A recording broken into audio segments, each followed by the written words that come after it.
ರಾಜನಿಗೆ ಹಸಿರು ಕುದುರೆ ಬೇಕಿತ್ತು, ಸಿಗಲಿಲ್ಲ. ಆಗ ಒಬ್ಬ ಜಾನ ಏನ್ ಮಾಡಿದ ಗೊತ್ತಾ?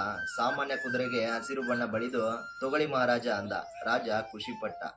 ಆದರೆ ಮೊದಲ ಮಳೆಗೆ ಅದರ ಬಣ್ಣ ಮಾಸಿ ಹೋಯಿತು. ಅದು ಬರೀ ಬಣ್ಣ ಕಣ್ರಿ, ಸುಳ್ಳು ಯಾವತ್ತೂ ಬಾಳಲ್ಲ. ಆದ್ರೆ ಗೆಳೆಯರೆ, ಮನುಷ್ಯ ಬಣ್ಣ ಬಳಿದ್ರೆ ಅದು ಮೋಸ, ಪ್ರಕೃತಿ ಬಣ್ಣ ಬಳಿದ್ರೆ ಅದು ವಿಸ್ಮಯ. ರಾಜನಿಗೆ ಸಿಕ್ಕಿದ್ದು ಹಸಿರು ಕುದುರೆ, ಆದರೆ ನನಗೆ ಸಿಕ್ಕಿದ್ದು ಹುಟ್ಟುತ್ತಲೇ ಹಸಿರಾದ ಈ ಹಸಿರು ಗುಲಾಬಿ. ಇದರ DNA ಹಸಿರು. 1000 ಮಳೆ ಬಂದರೂ ಈ ಹಸಿರು ಮಾಸಲ್ಲ.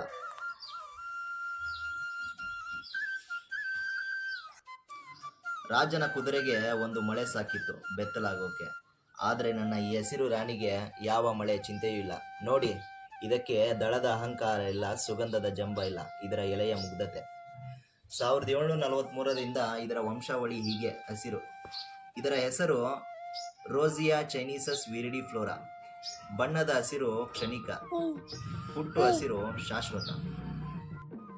ಈಗ ಹೇಳಿ ಗೆಳೆಯರೇ, ನಿಮಗೆ ಬೇಕಾಗಿರೋದು ಮಳೆ ಬಂದರೆ ಮಾಸಿ ಹೋಗೋ ಬಣ್ಣದ ಹಸಿರ, ಅಥವಾ ಕಾಲ ಇದ್ದಷ್ಟು ಕಾಲ ಇರೋ ಹುಟ್ಟು ಹಸಿರ?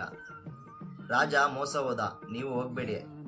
ಇದರ ಅಪರೂಪದ ಹಸಿರು ಗುಲಾಬಿ ಗಿಡಗಳು ನಮ್ಮ ಹತ್ರ ಇದೆ. ಬೇಕಾದವರು ನನ್ನನ್ನು ಸಂಪರ್ಕಿಸಬಹುದು. ನಿಮ್ಮ ಮನೆ ಬಾಗಿಲಿಗೆ ತಲುಪಿಸುತ್ತೇನೆ. ಇವಾಗ ಸುಳ್ಳಿನ ಕತೆ ಸಾಕು, ಸತ್ಯದ ಗಿಡ ನೆಡೋಣ. ಕಮೆಂಟ್ ಬಾಕ್ಸ್ನಲ್ಲಿ ಸತ್ಯ ಎಂದು ಕಮೆಂಟ್ ಮಾಡಿ. ಮತ್ತೆ ಸಿಗ್ತೀನಿ ಮುಂದಿನ ವಿಡಿಯೋದಲ್ಲಿ. ನಮಸ್ಕಾರ ಗೆಳೆಯರೆ.